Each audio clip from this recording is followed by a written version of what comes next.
Hello, Ray Phoenix here. Welcome to Let's Play Vectorman Part 2. So now we're officially further than anywhere I've ever made it back when I was a kid playing this game. We're now in a bamboo mill for some reason. Bamboo mills must be pretty big in the year 2049 where they process bamboo. Because what else are the pandas gonna eat? Apparently pandas must be the dominant species, one of the dominant species of the world in this year. And of course, they're going to want to protect their supply of all these defense turrets and defense robots and things like that. But none of these stand any match against Vectorman, because Vectorman can easily destroy them with just a few shots. Almost no enemies, pretty much none of the enemies in this game. Okay, maybe some of those bug things can get killed in one hit. With the exception of them, almost none of the enemies in this game get killed in one hit. We used to play this game a lot in the actual Sega Genesis, which went on a really long, a very long voyage by foot to go get this game on Sega Genesis.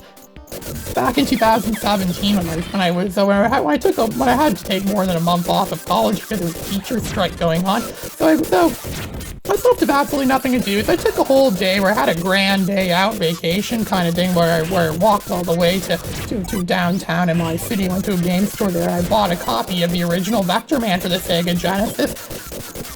I also bought a copy of Super Mario Advance 2 for the Game Boy Advance. That's the one that had Super Mario World on it, which is, a much better game than the regular Mario Advance, which just has, the dopey Super Mario Bros. 2 on it. And when I went to this game store, I actually recorded my first video on YouTube ever. That's when I brought it to. I noticed you had a sit-down cocktail table of Ms. Pac-Man there. So I actually played it. I actually recorded myself playing for the game. It was actually pretty cool, actually. I got to play that and record it. And I thought, hey, I'll put this on YouTube. I didn't really have any standards at all back then, so it's probably fun just to put it on YouTube. So I did. It became my first gaming video on YouTube.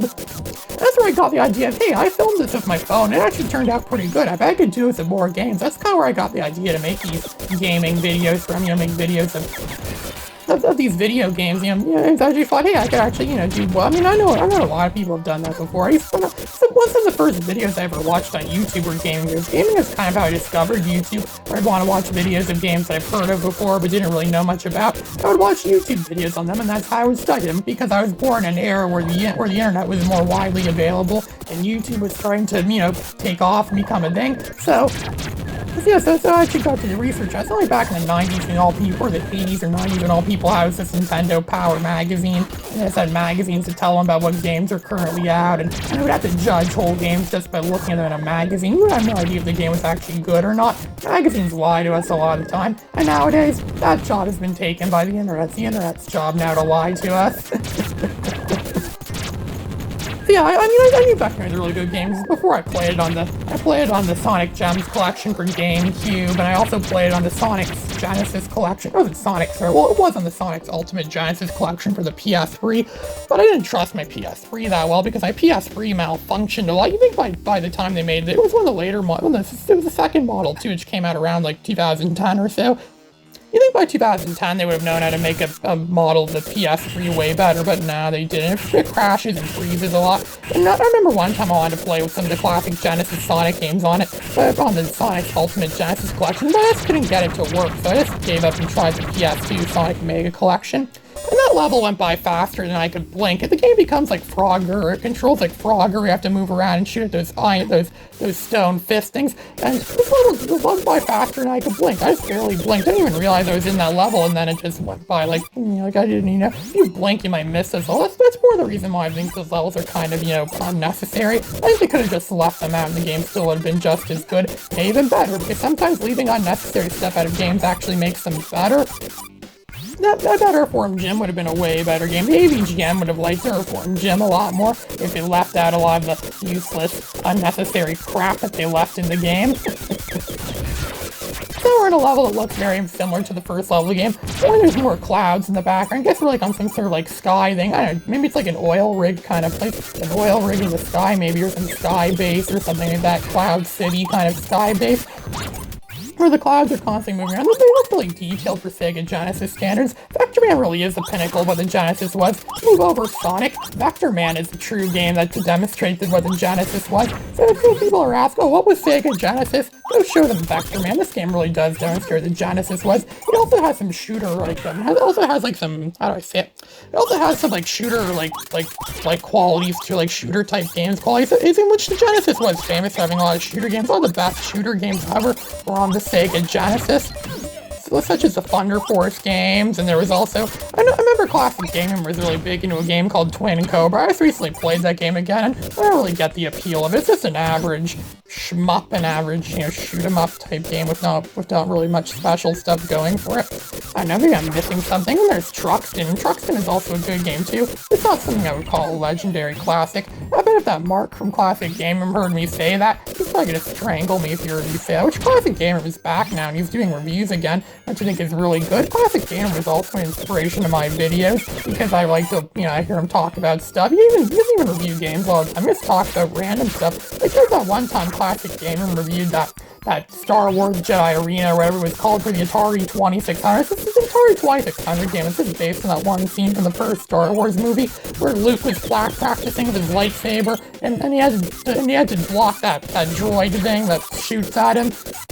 But Mark spent more of the video just talking about why the Star Wars prequel sucked than the actual game itself. It's almost like he hit a secret rant against the Star Wars prequel. The whole video is more of a rant against the Star Wars prequel than actually being a review of the game. I bet he'd rather play that game than watch the Star Wars prequels, considering how he has a strong distaste for them, which I think they're not that bad of movies. I think they're actually pretty good. People nowadays have kind of learned to accept them now as being part of our society. Like what Mr. Plinkett said, the Phantom Menace is going to be around forever. It's just not going to go away. These games aren't going to go away either. Vectorman's something that's always going to exist, and as long as it exists, I'm going to play it every now and then. It might become one of my most played games ever. It's kind of funny. I used to struggle hard, even years later when I eventually did get the Genesis cartridge of this game.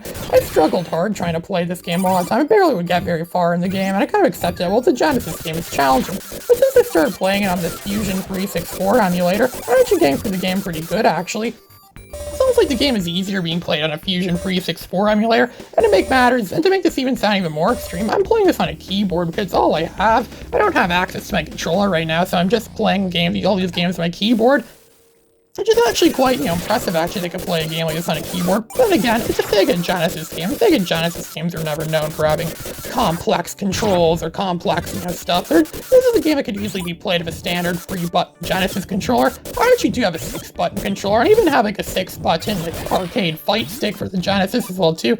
But I pretty much only use it when I want to play games like Street Fighter 2 and stuff like that, or Street Fighter 2 or Mortal Kombat. It's ideal for fighting games, but it's not as ergonomic, and 6 buttons is kind of, those other 3 buttons that you get are kind of redundant for most regular Sega Genesis games, which is why I pretty much always use the standard 3-button Sega Genesis controller when I play Sega Genesis games. It's a really good controller. It's shaped like a boomerang almost. It fits in your hands nicely. It's a huge improvement over the NES controller, which is probably what they were using as a point of reference when they made that thing, considering the fact that the Genesis predates the SNES by like 2 years or so. So they weren't really taking inspiration from SNES. It's more probably regular NES. Even the Sega Master System had a controller like that too, where it was like a square rectangle controller thing with 2 buttons on it, and 2 other buttons for other features that almost no one ever used when playing games. The NES controller was kind of an awkward controller, but then again, the NES was one of the first gaming systems ever. So I kind of, give credit some slack for that. I wish the NES is also notorious for breaking. My NES actually did break down once many years ago, and my mom managed to fix it. But now that I lost the power. Well, the power cord for it stopped working at one point, so I had to buy a new one, and now there's like static and extra flicker on this screen now when I try playing games on it. I don't know how much how much more longer that NES of mine is gonna last. And my friend Arcanine F50 sold his NES. He doesn't even have a regular NES anymore. Mine is in rough shape. So its future actually looks pretty grim. Say the future of retro gaming in general looks really grim. All these systems are getting older and they're harder to replace. I wish I could have got a top-loader NES. Like the AVGN has a top-loader NES, one of those ones that came out later. That actually would be pretty ideal to me. I'd like to have something like that. The unfortunate thing, though, is those things I hear are expensive or rare, expensive as hell. I pretty much never see them anywhere when I buy NESs. When I look at NES systems, they don't seem to have those. I don't play NES like I don't even play very many games on the actual systems anymore in general. Well, because I don't have any classic TVs anymore. I just have modern TVs now. It's hard to hook up a lot of those old systems to modern TVs. The emulation's a lot more convenient because you have all your games at your fingertips. That's why I play stuff on my Raspberry Pi a lot. So now we're finally at the hydroponics boss, or whatever the hydraulics or whatever it is boss. It looks like something out of that game Balls 3D, that infamous fighting game Balls 3D. It looks like something out of it. I wouldn't be surprised if Balls 3D tried being something like this. It also looks like something out of Clay Fighter as well too. A little bit. I actually did play Clay Fighter once in the years ago when Arcanine F50 brought his SNES over to my place.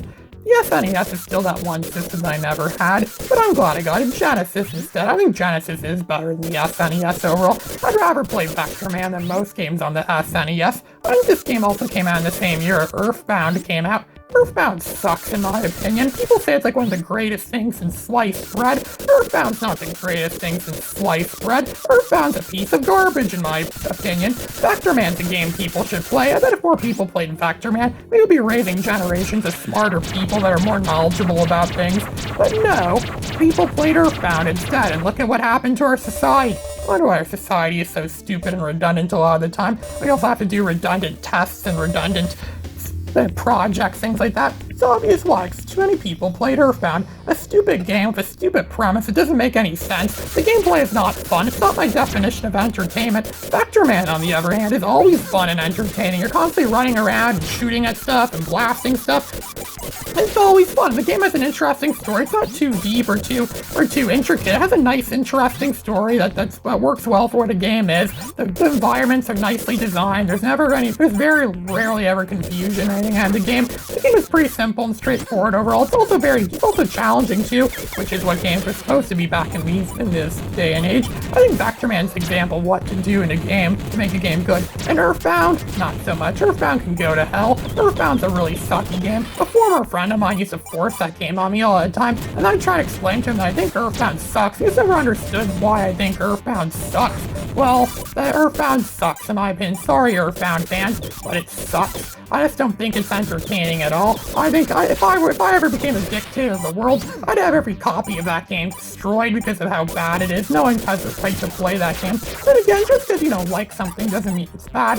I try teaching people in the animation industry that just because it's because it's not your liking doesn't mean it's bad. Like I get the reason why I don't like Earthbound because it's an RPG game. I don't like games in that genre. That's the same reason why I don't like Final Fantasy either. I don't like Final Fantasy that much because it's an RPG game and I don't like RPGs. They're just not my definition of entertainment. I'd rather play a game like Vectorman than an RPG.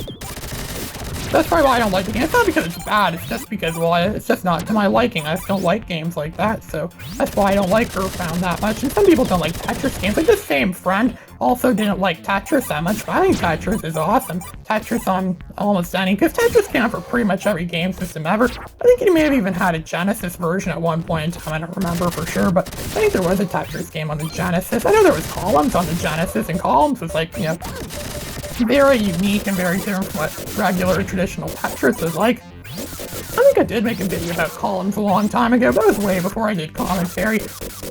And my videos back when I filmed the screen of my ZTE phone that I had way back in the day. And so, we've cleared for this level again. We're almost like halfway through the game. We're a little more than halfway through the game already. That's how short this game is. This is Ray Phoenix signing out.